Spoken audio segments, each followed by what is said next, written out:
All right, let's dive right in. Think of this as a crucial strategic briefing designed for leaders like you. We're not just going to talk about the complex world of global AI governance, we're going to talk about how you can actually start to shape it. And make no mistake, this isn't some far-off, future problem. It is happening right now, today. The rules, the standards, the very map for the next decade of technology and business, it's all being drawn as we speak. The stakes, they really couldn't be any higher. So here's our game plan. First, we'll establish why this is your responsibility. Then, we'll dive into the messy, fragmented global landscape. From there, we'll tackle the huge coordination challenge that creates, lay out a practical leadership playbook, and then finally, we'll focus on the most important tool you have, your own judgment. So, let's get right to it. Why is this your job? Let's be really clear. This is not about ticking some compliance boxes. That's table stakes. This is about seizing a strategic advantage and making sure you have a real say in how your entire industry is going to evolve. And just a quick heads up, we are dealing with some pretty advanced, fast-moving concepts here. You're not expected to have all the answers right away. The real goal is to start building a sharp, strategic perspective that can adapt as the world changes. You're building that leadership muscle. Okay, and here we get to the core of the problem. AI is a global technology, right? But its rules are being written locally, country by country. And that creates this deeply fragmented and frankly confusing landscape for any of us trying to work across borders. So if you want to navigate this maze, you first have to understand the major philosophical differences that are at play. We're going to take a look at the three dominant models out there right now, see how they stack up against each other, and what that actually means for you. This table really just crystallizes that global divide. So on one hand, you've got the EU.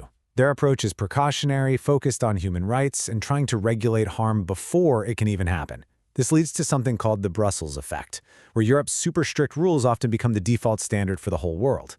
Then you have the US model. It's much lighter, very pro-innovation, and it's really focused on liability and disclosure, but on a sector-by-sector basis. And finally, there's China's state-coordinated approach, where, let's be honest, national competitiveness is prioritized about pretty much everything else.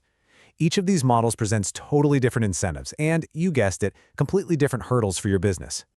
And this brings us right to the practical dilemma. Understanding these differences is one thing, but actually running a global business within them?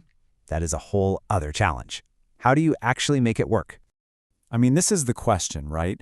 This is the one that keeps global leaders up at night. If the EU is demanding one thing and the US requires something completely different, how on earth do you build a single AI system that can satisfy both without just grinding all of your innovation to a halt? Well, a solid strategy starts with, you guessed it, understanding the rules in every single market. A lot of smart leaders are choosing to design to the strictest standard, which is often the EU's, and then just apply that globally. Now, this takes serious investment, no doubt about it, but don't stop there. You've got to proactively engage with regulators to understand what they're really trying to do and, at the same time, advocate for harmonized international standards. Because honestly, reducing that friction is good for everyone. Okay, so we've covered how to comply. We've talked about playing defense.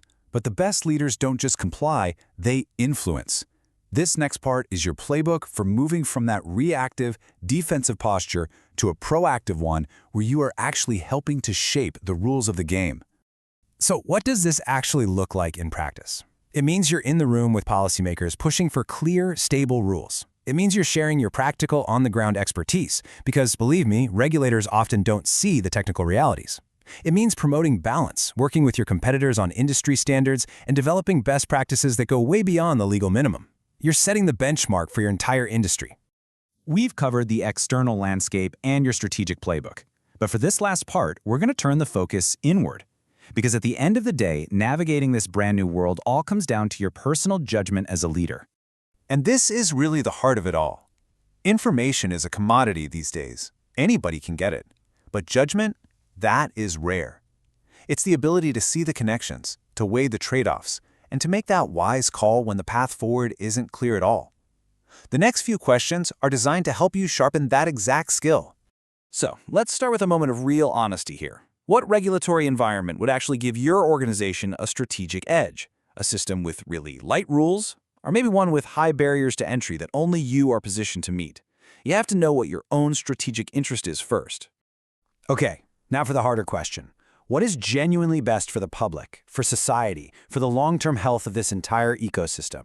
Answering this requires you to step outside of your own quarterly goals. And that tension between the answer to this question and the last one, that's where real leadership happens. So, once you know those two poles, your own strategic interest and the public good, then you can answer this. What are your non-negotiables? Where are you willing to find that middle ground? Defining your red lines before you even walk into the room is absolutely critical. And that's where we'll end. But look, this isn't just a rhetorical question. The global rules for AI are being written right now, with or without your input. The future really needs thoughtful, engaged, strategic leaders to get this right. So the only question left is, how will you shape